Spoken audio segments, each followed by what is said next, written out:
All right. So can you all start by just give a little summary, a little pitch, a 1 minute pitch of your business today, to give us also some figures so we can have an idea of the impact of your company. Maybe Julia, you can start? Absolutely. Hi, everyone. Good afternoon or good morning for Rick. So yeah, AWS provides on-demand delivery of technology services via the internet with pay-as-you-go pricing. So you can use these services to build and run virtually any type of application without risking upfront cost or ongoing investment.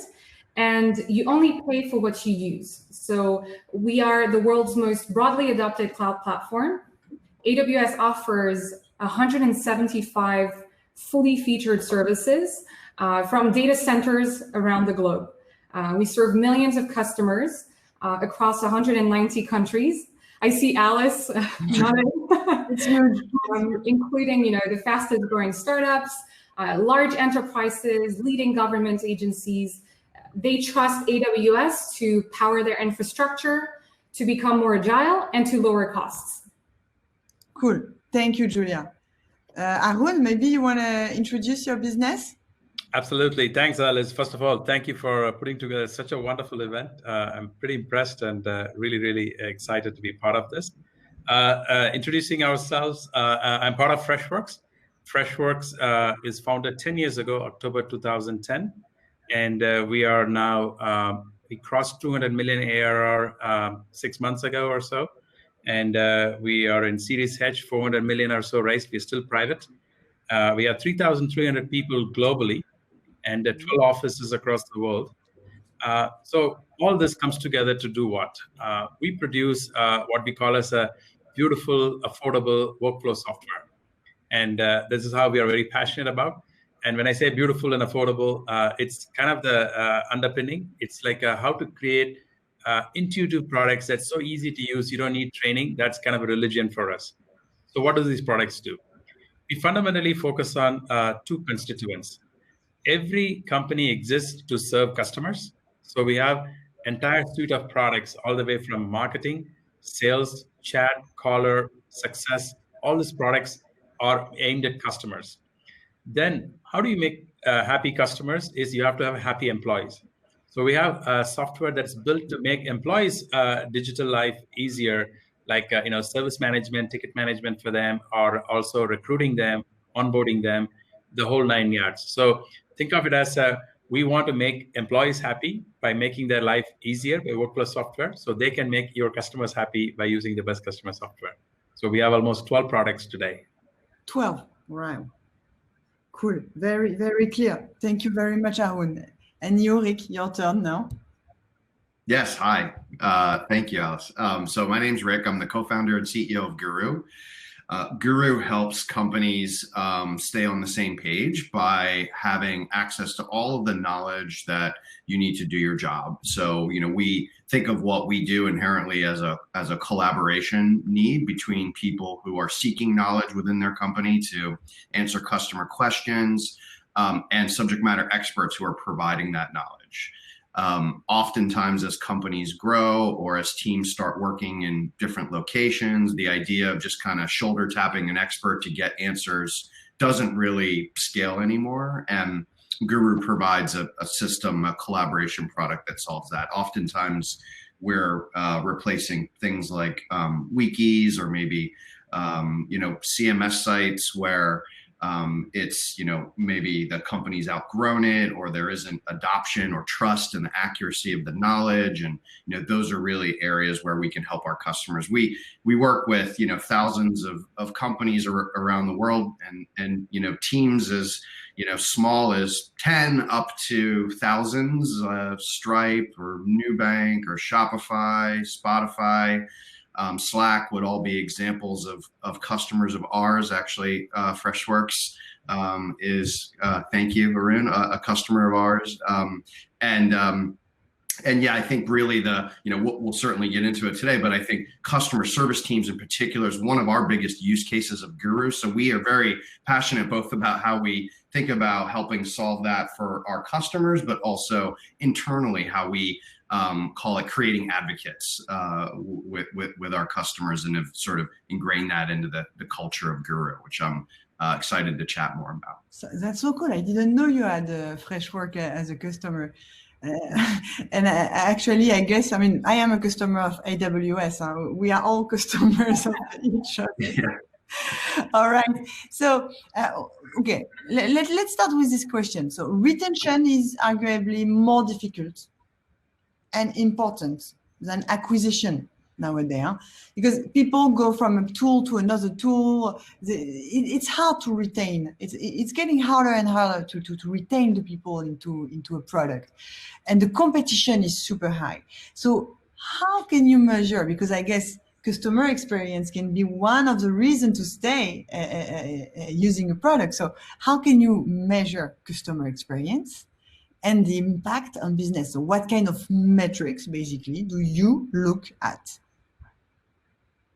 Maybe Arun or Rick or Julia, whoever wants to start.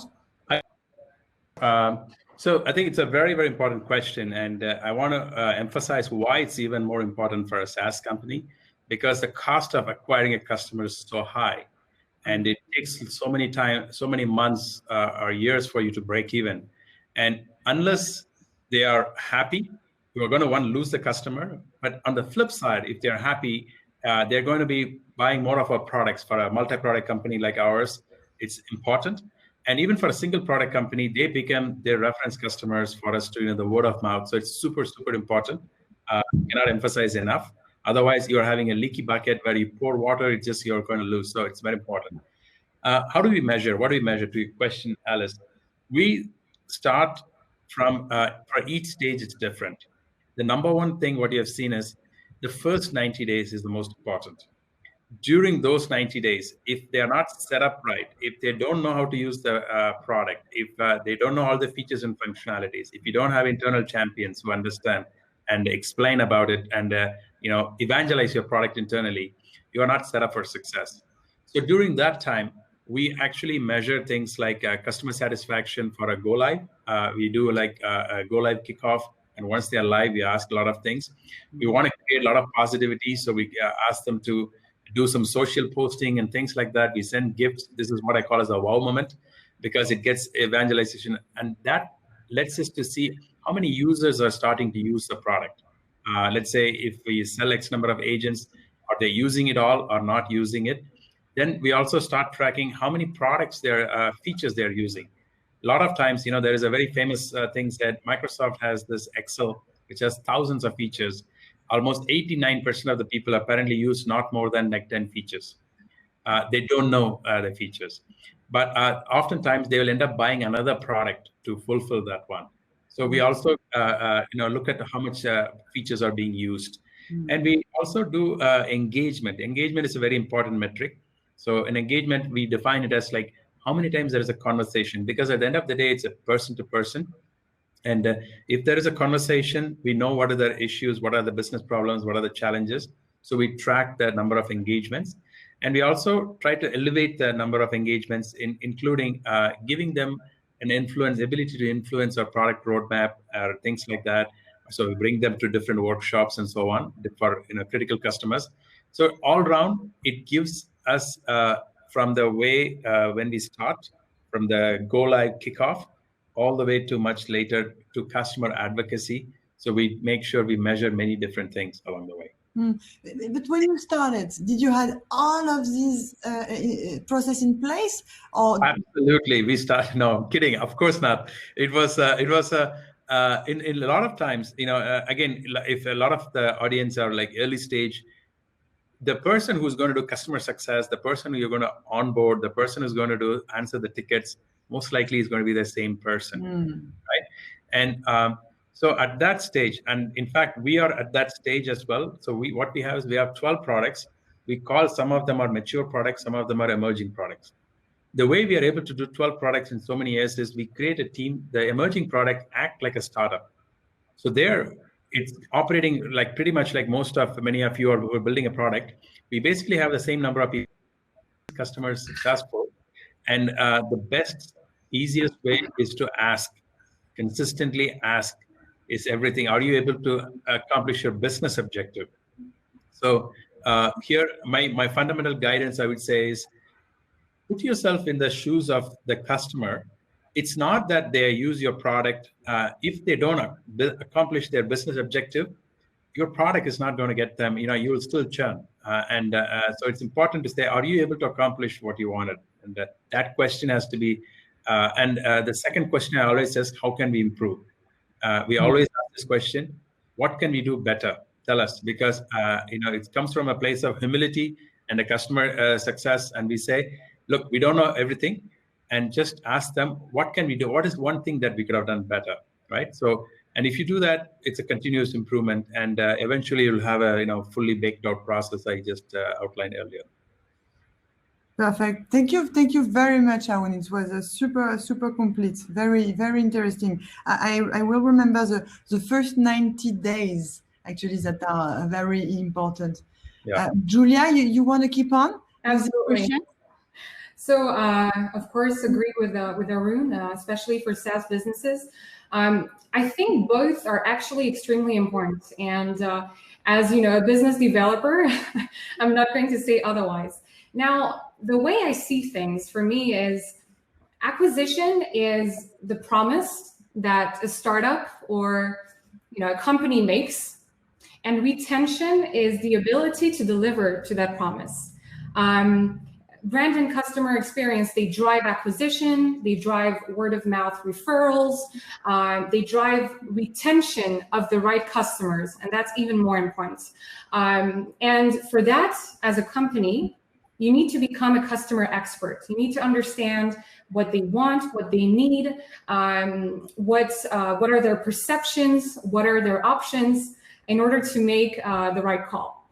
And if I can give you a few examples, we launched Activate Founders on February 24th, which offers a set of benefits to bootstrapped startups. So startups that have not received funds, no angel funding, no VC funding, they're not affiliated to an incubator, to an accelerator. And this matters because you're not only getting new customers to AWS, but you're supporting them since the very beginning, no matter their funding, regardless of their location, regardless of their vertical. Secondly, at AWS, we lowered our prices 80 times since we were founded. So since 2006, we were able to lower our prices by 80. And price reductions are a normal part of business for us. We expect to continue lowering prices this year and for many years to come.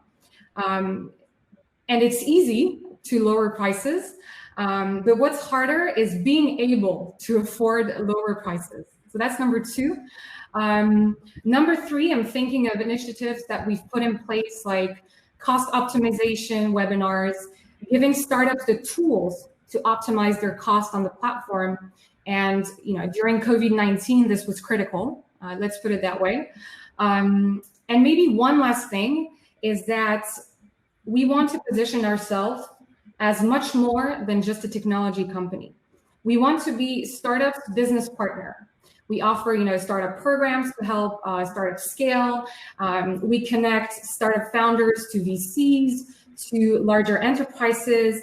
And this is really a game changer for startups. So when we think about retention is, what experience can you give to your customers on the long term when they start and as they grow? All right. Very clear. Thank you. And I know from being a customer also that it's true. Okay, Rick, your turn. So if you forgot the question, retention. Okay, got it. Go. Thank you. Yeah, I'll share two, and I think the metrics themselves may be interesting, but maybe the way we got to them could be helpful, especially for those that are seeing those first customers come onto your product and use it. So the two metrics that we prioritize for both our how we measure product success and then customer success is DAU MAU, which is of your monthly active users, how many are using it daily, which is rooted in a consumer engagement metric, and then trust score. And a trust score is something completely proprietary, and it's the state of accuracy of your knowledge that you have put in Guru.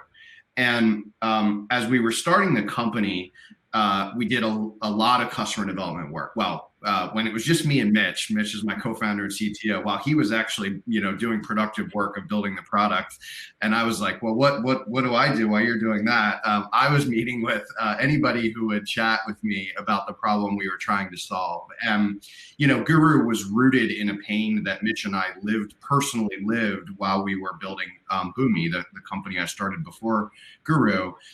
So had this kind of personal conviction but didn't want to, overly experience bias that going into the startup. So talked to a bunch of people, and the two things we heard over and over again that I think even still today have just been, I guess, like seared into my brain is one, historically products like this, and again, like this could be a folder with Google Docs, it could be a wiki, like anything that you have set up for your team to come get answers to things they need to do their job, that historically those products don't get adopted.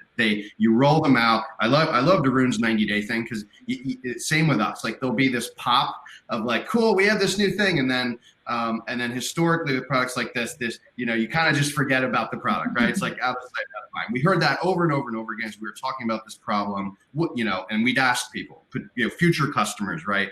What is it that what do you think is the problem with these products? So that was number one, adoption. And, products like Guru are a choice to use. It's different than maybe a CRM where it's the only way you can talk to that customer. You could choose to use your own note-taking app or something else, right? So we have to earn your usage, right? We have to show you value and want you to come back to Guru and use it.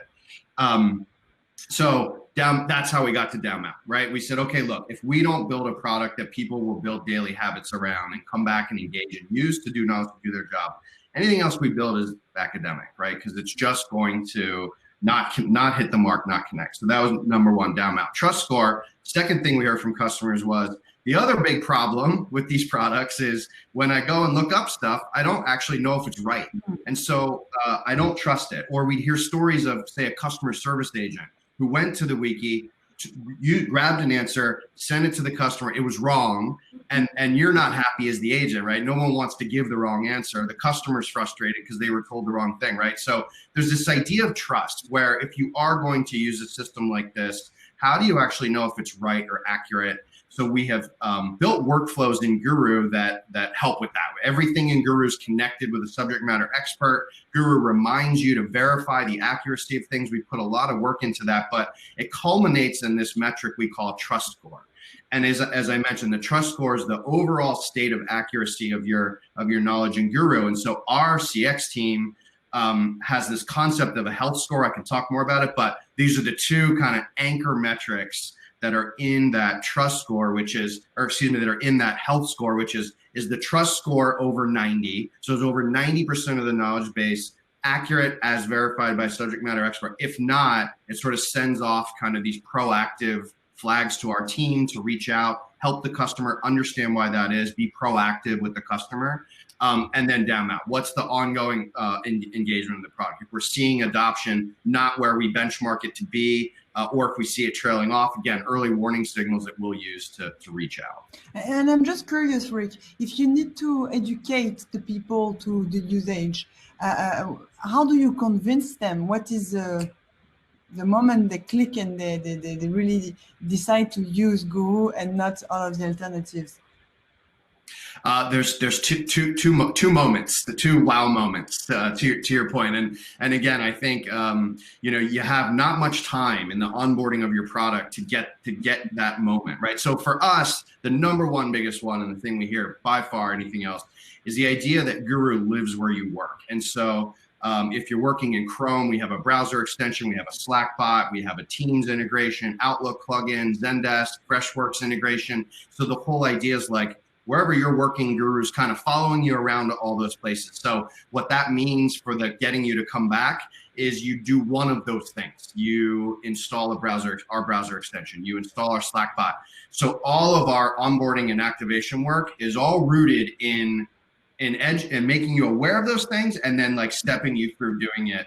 That's the first one. Second one is the idea of verification. The workflow in the product where you see the idea that anything you look at in Guru has a clear verifier who verifies the accuracy. Again, our activation points you towards that concept, but that's another wow moment of like, oh, cool. I don't have to guess if this thing in Guru is right. I can just go look. I can just see it right here, and I can see the last time, you know, Julia verified that answer and how often is she verifying its accuracy. So again, during onboarding, we sort of guide you to that and show you that, because if we can get you, if those two kind of click, then oftentimes that'll be the spark that gets you to come back over. I get it. Cool. Okay, yes, go for it, Arun. Alice, I would like to add one thing, because I really liked one of the things Rick was mentioning about be proactive about it, right? We liked it so much, we call it a proactive customer support, because there is a statistic which shows if somebody has a problem, only 20 to 30% of them actually complain about it. The rest of them just move on, right? So now, if you're focused so much on only the tickets that come through or the emails that complain about certain things, you are missing about the silent majority. So to tackle that, actually, we built a product called Fresh Success. It's actually, fits into what Rick is saying. The product Fresh Success, what it does is it integrates with a lot of, your databases, your systems, and it tells a kind of a health score. And Rick mentioned about the trust score. It tells you what the score is. And when it goes below a certain level, you can actually start a trigger, and actually you can pick up the phone and ask what's going on, or you can, what we call as we try to do more is, if you can send any in-product messages, for the administrator, you can say, hey, maybe if you can set up this automation, it'll make it better, type of messages. So think of it as a support, or a customer experience doesn't have to be always reactive. It can be proactive, and there are products to do that, and Fresh Success is one of them. That's interesting. You have to be proactive, and you have to design your own ways to know exactly how your customer are using the product, if it's good or not. Correct. Okay. Yeah. So we've been on the product a lot. If we focus just on the culture, on the mindset, when it comes to customer experience, like what does it mean to put it at the cornerstone, of your company's culture? So can you tell me, like in practice, what does it mean to put yourself in the shoes of your users? Maybe shall I go? Yeah. Go, Julia. Great. We're all so polite. So you go. At Amazon, we aim to be Earth's most customer-centric company. So for obvious reason, innovation starts with the customer, and we work backwards. And it's not just about knowing what your customer wants or what your customer knows. It's also about innovating and reinventing on their behalf. It starts with culture, and for Amazon, it's the #1 priority when we talk about innovation and customer experience. We are a customer-obsessed company, and although a lot of companies say this, I've never heard a company say customer second, right? But although a lot of companies say this, very few walk that walk. Most of the large technology companies are actually competitor-obsessed. They look at what competitors are doing, and they try to one-up the competitors. That can be a strategy, but it's not ours. Secondly, it's about mechanisms. And as our big boss, Jeff Bezos, said so, good intentions don't work, but mechanisms do. And this means that you need to put in place a framework to allow innovation to fuel customer experience. We have what we call the working backwards process. which means that we write an internal press release, an FAQ, before a product or a service is even developed. So we think of, the customer problem, we think of how current solutions fail, we think of how the new solution is going to blow away what's existing on the market. And this is so that we think about the solution, we think about what we're building, and we can also refine the idea. Third, I think it's architecture. We've built with AWS a powerful self-service platform that allows builders to pick and choose what they need, to use the right tool, and there's no basically gatekeeper to innovation. Anyone can build, a startup on AWS. And last, and this is my favorite one, the organization. We hire builders and we let them build. And there's also one powerful concept that we have at Amazon, which is the one-way door and the two-way door decisions. One-way door decisions are decisions that you can't easily reverse. They're pretty big deals, right? So these decisions need to be done carefully. Now you have two-way door decisions, which can be reversed. You can walk through the door, you see if you like it, and if you don't, you go out. And this is really the mindset that we want Amazonians to have when they think about innovation. If it can be reversed, go for it. Go for it, test your idea, and try new things. And this is usually what creates that exceptional customer experience. And that's what creates also the mindset when you interact with the teams as well. They are open to the problems. They want to solve the problems.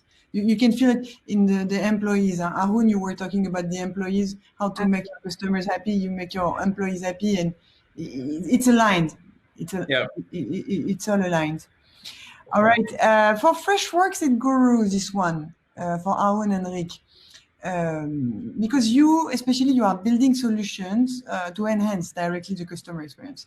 So can you talk about the way you work internally, like like one simple process, okay? One simple process that have been proven right to really enhance the customer experience. Like one focus, one experience. It's not all the machinery or the organization, but really one. Maybe Rick, you want to start? Sure. Yeah. I'll give a real specific one that we've, I think our team has really gotten good at, done an amazing job at. So we have a concept called value drivers at Guru. And what we do when we first start working with a customer is, we have our ideas, and you heard me talk about Dow Mao and you heard me talk about trust score, and that's all great. But what really matters is the customer's metric. And so if we're talking to a customer service team, I mentioned that's one of our biggest, areas where we see companies use Guru. We start the conversation with them by saying, what are the metrics that you are most prioritized on improving? And the answers we'll get back will be things like time to first response, how quickly you're responding to our customers. They'll be CSAT rooted, so what's the effectiveness of our response? And then they'll be employee rooted, the agent that the customer is employing. Are they happy, engaged, confident, effective at doing their job? It tends to sort of fall in those kinds of buckets. Another one, and the first one might be handle time, which is a similar concept, but are we solving our customers' problems quickly? So we'll hear those things, and then what we hear from the customer, what they state to us, becomes our playbook for how we talk about rolling out the product and how we talk about measuring success. And we use their words very deliberately. And so that's done at the beginning, sometimes before they're even a customer. We align our product and how we'll help. We connect the specific features in the product to those stated goals. Then during rollout, we remind everybody and we benchmark. So whatever, let's say the thing was time to first response and it was X seconds or minutes, when we get started, and then, we roll out, and 90 days later, we do another checkpoint with them. And Our customers really love this. I mean, if you think about how a lot of SaaS products get deployed and adopted, there tends to be a set of champions. There tend to be people within the company that are raising their hand saying, I think we need to buy this product. I think we need to deliver this, bring this into our company. So there's a little bit of, internal capital you're using, right? As the person at your company doing it. So we want to make sure you're successful, obviously, but also those folks really resonate with this concept, right? And I think that the role we can play in connecting those dots, and then the specific product features we have, like every time you're using Knowledge in Guru, we're thinking about where did you use it? What was the ticket? What was the chat? What was the thing you were doing, so that we can help connect those dots for you. So it's not just this kind of vanilla metric or generic metric, but it's, connected to your workflows and the things you're doing as a team. So that concept of value driver, setting it, benchmarking it, looking at it again, 90 days later, whenever is appropriate, that's just become really ingrained in what we do and has been really effective and loved by our customers. I get it. It's so satisfying when you see that your own technology is understanding the things before you. You want to use a Uber, you actually don't have to put in the address because they know through your Google Agenda where you're going. Like this kind of things makes you feel much more happy. And you, Arun? Yeah, I think Julia and Rick covered a lot of good stuff. So let me tell maybe a quick story, and then what that one thing is. So we had a big event, and again, because we didn't start with something, we didn't have an idea what we are doing. We just thought our business was growing, very happy. So we had a big conference called Refresh in New York, and everybody were customers. We had like close to 1,000 customers there, and a lot of them will come and find Girish, our CEO, and say, so and so person did this for us and was amazing. And then they'll say so and so person did something, it was amazing. So it came to us when we were having lunch. Girish came and told me, it's a very interesting. People come and tell all these people did something for them, and they're very thankful for it. What did they do? And we thought they are all doing their job. They didn't do anything. So then we said, maybe at the end of the day, a company is not a company for them. A company is a few people, right? So when the customer is talking about, either Amazon or, Microsoft or something, for them, it's the 2 or 3 people they know in the company, and that makes a huge difference. That's why we came up with the whole logo of Customer for Life. And what we basically found out is we are like, what makes a difference? Culturally, what is one thing that makes a difference? And, I'm getting a little philosophical now. Life's happiness is nothing but the gap between the expectation and reality, right? As long as your expectation is in line or below the reality, you are happy, right? So how do we keep that, keep going above the expectation line? So what we decided was, we didn't, brainstorm to come about with it. We said, it's called a wow moment. So we always ask, who did you wow today? Did you wow one of your colleagues? It's something like, even as simple as get them coffee when they didn't ask you, or do simple things. And the more you do it, you enjoy, it's so much fun.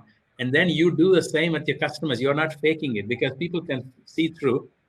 So the whole idea was, can you create wow moments? And Julia talked about, price cuts. It's a wow moment. And similarly, what we do is we do our wow moments like, engagement, proactive support, and all that stuff, because the customers didn't expect. They're like, what? Thanks for telling us, that kind of stuff. So that is what they remember. People tend to take what is expected as normal. They expect everything to work. They expect that if they get on a plane in LA to land in New York with the bags arrive, they expect everything, right? If something goes wrong, they complain. But to make it a wow moment, to make it memorable, you have to go the extra mile, and when they're least expecting. So we call it as and we have channels internally to say, shout out when somebody created a wow moment. They say, hey, this person created a wow moment. Everybody's like, yeah, it's awesome. So that's how we create or foster that culture of doing wow moments. And I always tell, try it with your partners. They would love it. And I would just like to add something, because we hear often like companies saying our values are about being blah blah blah, and internally there is a discrepancy between what they say and what they do. I mean, Julia was talking about that. And I really like your stories. And I just want to say that you are also on the side a yoga teacher. And that explains a lot about the fact that you mean what you say. Because when you say when you're going philosophical, I know, I believe you. I believe you because also you are really like in this kind of mindset. It's not only professional, it's also personal. No, I always tell, like, I have a 5-year-old daughter. I tell, did you create a wow moment today? And she draws something, gives to my wife, and gives to me. It's just how you do it. Life is simple, and ups and downs happen. Customers, and I want to tell for all the founders in this call, no matter what, there will be customers who are upset. There will be customers who want more, and this is normal. But what is going to keep the fabric together at the time is the kind of the positive relationship and the wow moments you have put in. You have to put money in the bank before you can take it out. So invest time to actually shore up these happy customers, because when things go south sometimes, they will give you the slack. They will give you the benefit of trust. And as most of the startups, it's important. You will have your shocks and roadblocks along the way. Thank you. Thank you. I have a special question for Julia now. So yes, a crucial part of customer experience is about gathering the feedback from customers. And they are scattered all over the place, like emails, LinkedIn, Twitter. So customers can talk to you through all of these different channels. And that's a nightmare, right? So how do you manage that at AWS? And what's the best way to gather it, all of these feedbacks efficiently? And have you ever created a product from scratch? Second question. Yeah, I'm parsing map in my head. So first question, how do you gather all of these feedbacks from all over the place? And second question, have you ever created a new product at AWS out of the feedback from the customers? Yeah. So yeah, the channels you mentioned, of course, they're big channels for us at Amazon at AWS. But it goes beyond feedback for us. For example, at AWS, customers can make feature requests. So, I'm building this platform and I'm missing a tool. Could AWS build it for me? So those type of examples. And of course, feedback regarding specific services. Actually, 90%, 90, of what we build at AWS is what AWS customers ask for. And the remaining 10% is focused on strategic interpretations of what they might be needing. If I take an example for what we build based on customer demand, I'm thinking of a service called Amazon Redshift, which we built in 2013. And previously, we were not really thinking about a data warehouse, but customers were unhappy with the options that were available to them. They were too hard to use, they were too costly. So they said to us, why don't you guys build a data warehouse? Why don't you guys build this? And so we did it. We launched Amazon Redshift, a fast, fully managed petabyte scale data warehouse, actually at less than 1/10 of the cost of most traditional data warehouses.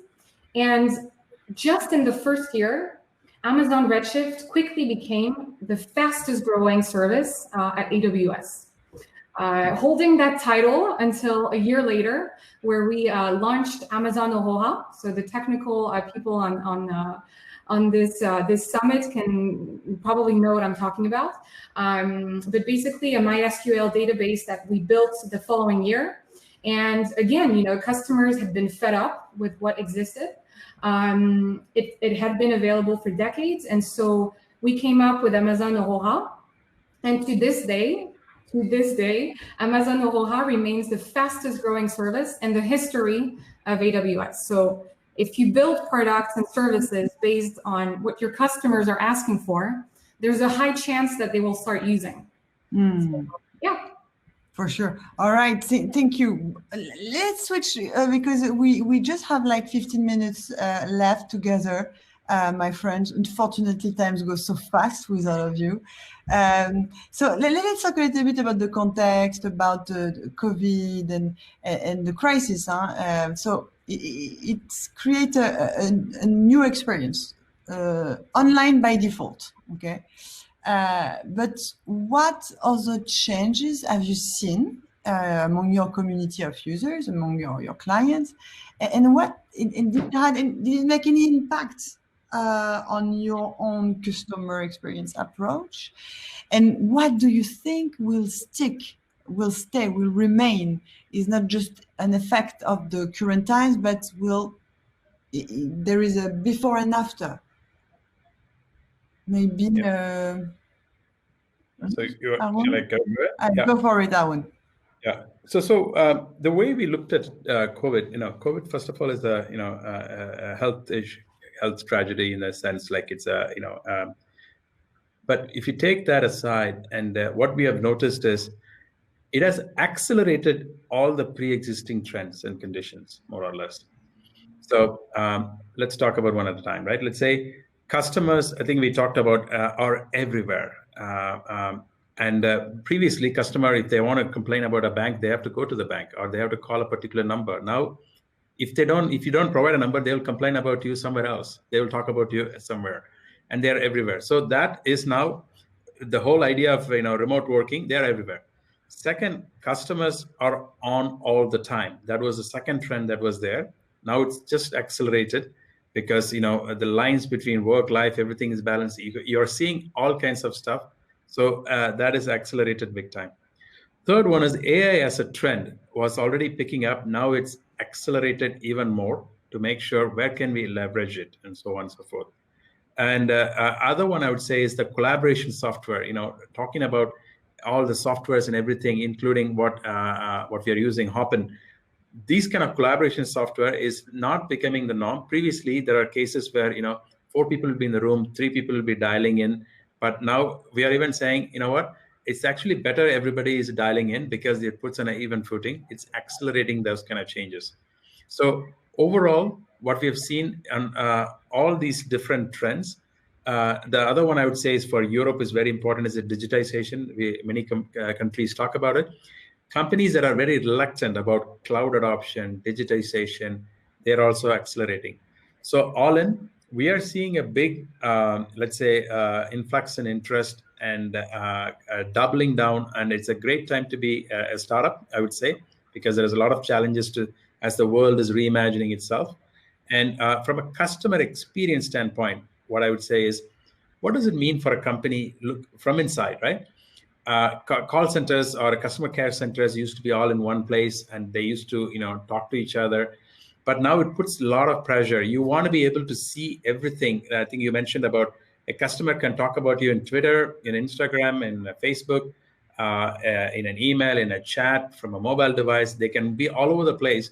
But you want to be able to give your agents who are people who are answering the questions a 360-degree view of not only of the customer, but also the context.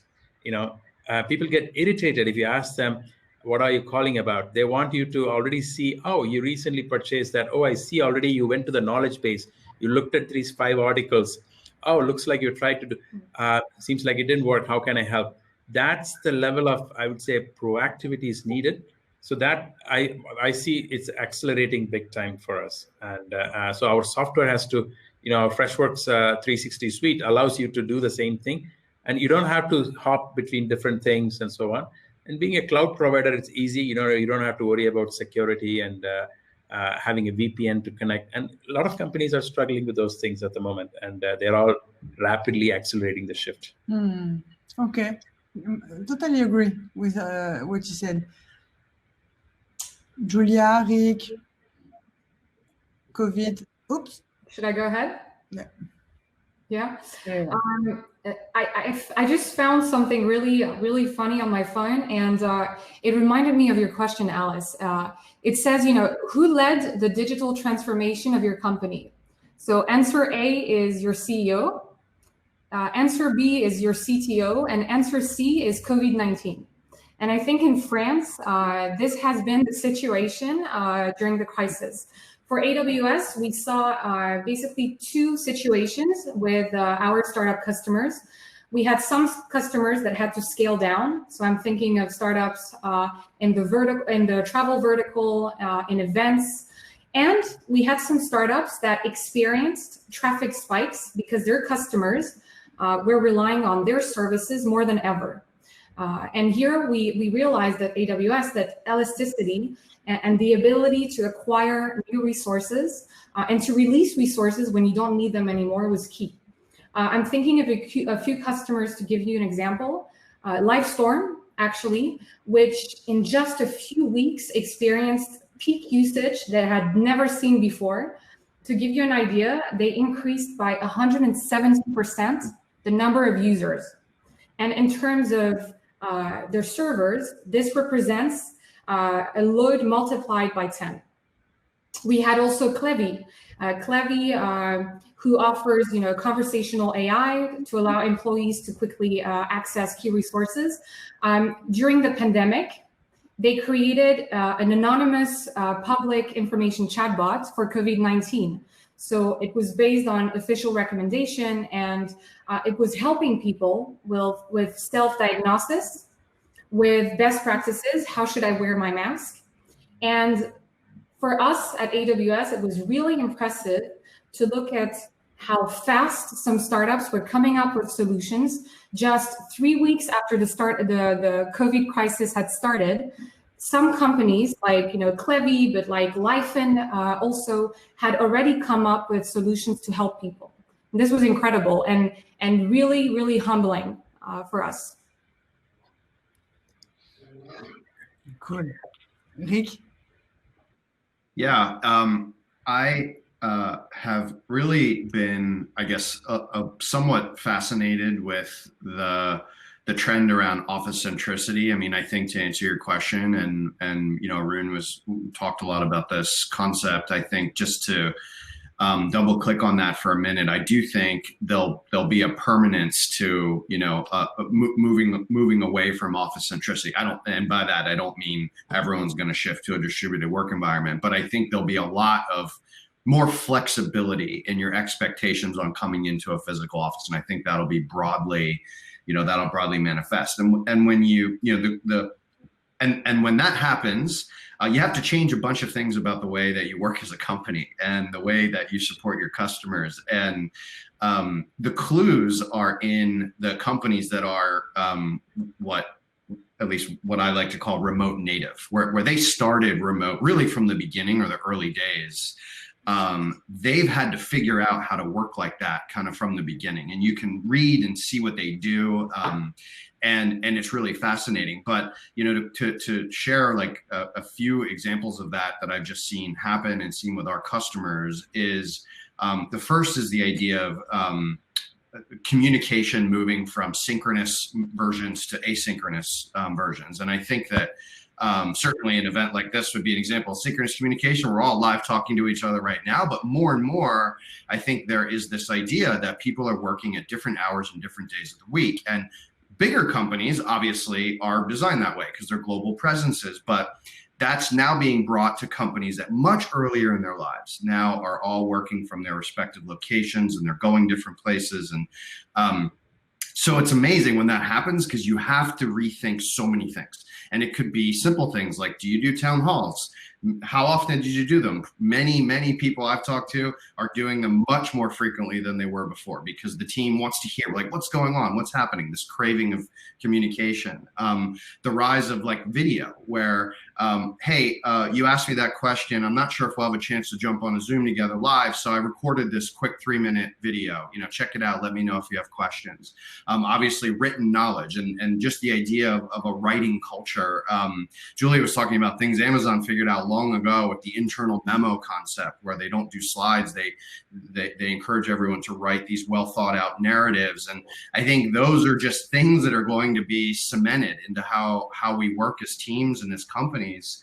And it's really fascinating. And so I've learned a ton from our customers who have In some cases, some of our customers that are remote native, like an Envision or a Zapier, that again have had to think about this long ago, or a Shopify or a Noom, where they're big parts of their team are remote. Their whole support organizations, all work from home.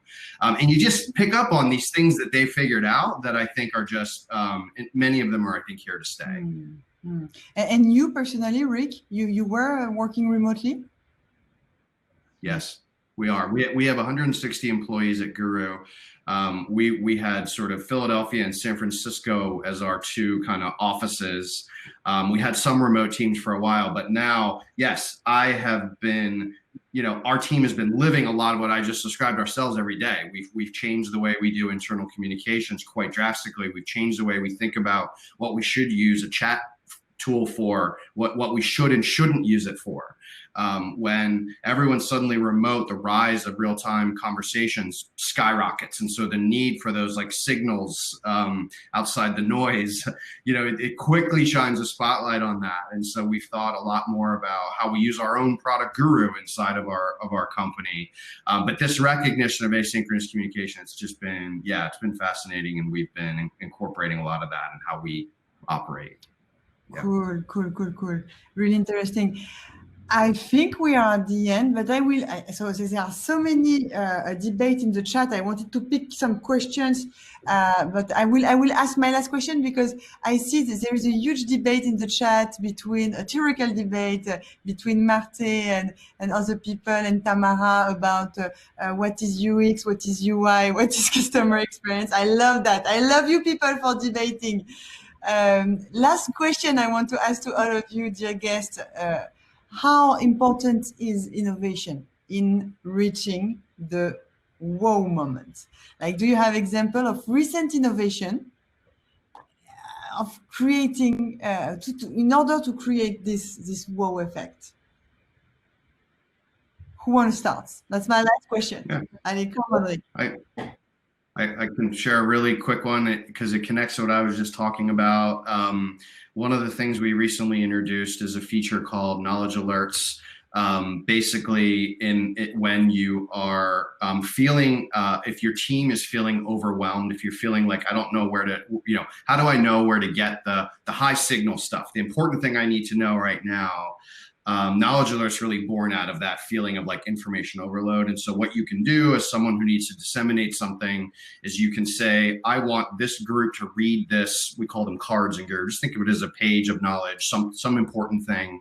I want this group to read this, and then you can send that and then track who actually read it and who didn't read it. And then on the other side, the people who need to know that have a very clear reminder, very present reminder of like, this thing's important. So it's born out of this idea of like, how do you get the signal? How do you get just the thing you need? How do you close the loop, make sure the person saw it? And I think it's an example of an innovation born out of our customers telling us about this information overload problem. And, so I think the wow moment is like, oh, great. In this remote context, I have higher degree of confidence. I get it. I have a way to rise above all of the things that are flying around the company every day and can get just that one thing. So that's a recent one we've seen customers really love. Very interesting. Very interesting. Thank you very much. Julia? Yeah. So our mission at AWS is to put machine learning in the hands of every developer. And around 2018, developers told us that they had really enjoyed the innovation deep lens. So it's a fully programmable video camera where you can, pre-train models and do facial recognition, sentimental analysis. And they said, we really enjoyed using deep lens to learn more about those skills. Would they be a way to do the same thing with machine learning? And so we thought we can probably teach reinforcement learning the same way we did with deep lens. And so we came up with the AWS Deep Racer, which is an application of reinforcement learning to try and get a little car about this big to drive itself around a racetrack. And we've gamified it by organizing the 2019 Deep Racer League. So you have a model, you have a car, you have a 3D racing simulator, and you train your models in the cloud to make your car not only autonomous, but as fast as possible. We launched, during our annual conference, reInvent 2019, the community races. So developers were developing in their AWS console, creating their own virtual races, and then inviting their community. And this is interesting because it comes always back to our DNA. And we say at AWS, we say work hard, have fun, make history. And here you can learn about reinforcement learning. You can learn about all these new technologies while having fun. And I think it's incredibly powerful.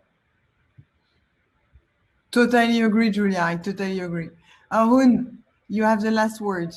Okay, so I think we are very excited about AI, and so we launched our AI called Freddy. Freddy is because we didn't want the bot to be scary. People are all worried about the bot that's going to take the job.